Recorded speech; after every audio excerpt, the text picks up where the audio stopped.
Hi there, good morning, good afternoon, and good evening. So on this video, let's have a quick comparison between Copilot and of course our most favorite one, ChatGPT. Right now, I'm currently signed in using Copilot for this one using my dummy Google account. You can use this one as well since we're just using a free trial. You can change from day to night, but I suggest that going to a night background or night theme. So this is going to be an option where you can download the application itself. So that's going to be one thing for Microsoft. Wherein in ChatGPT, you can also download that one for the application on your phone. So basically, what is the summary? What is the difference? First thing you'll notice is on ChatGPT on Copilot, you're going to have these options right here. It will give you some suggestions where in ChatGPT, it will not give you those options. And ChatGPT is a versatile AI. For example, what is the weather today? I'm going to ask this also on Copilot and let's compare the answers. You can choose for a much more deeper or much more quick response for this one, wherein you cannot have that one in ChatGPT. Alright? So ChatGPT is a versatile AI. As I've mentioned, it excels in a wider range of creative and technical knowledge, wherein Copilot is more focused on productivity. That integrates itself well with Microsoft applications just like Microsoft 365.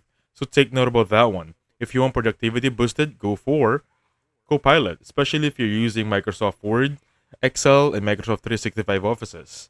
However, if you're just in the general knowledge of AI, go for ChatGPT. Now, for a direct comparison, ChatGPT is versatile, conversational, broad knowledge base, integration, and pricing offers. For ChatGPT is coming from Pro, Plus, and then ChatGPT 4.0. Where in Copilot, the productivity focus is going to be on the emphasis integrated with the application itself, automations and suggestions, and compliant focus. Now, for the pricing, offers both free and paid versions, including Copilot Pro and Copilot for 365. Trust me, guys, Copilot for 365 is better. How about this one? Which is better, ChatGPT or Copilot?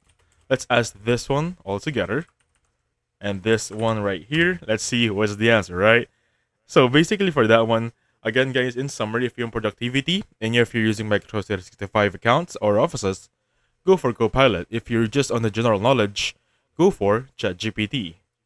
As you can see right here, all showdown between this one. Which is better? Well, that depends on what you're looking for. If you need real-time web, go for ChatGPT. Again, that's depending on your preference. So thank you so much for watching. I'll catch you guys on the next one. Goodbye for now.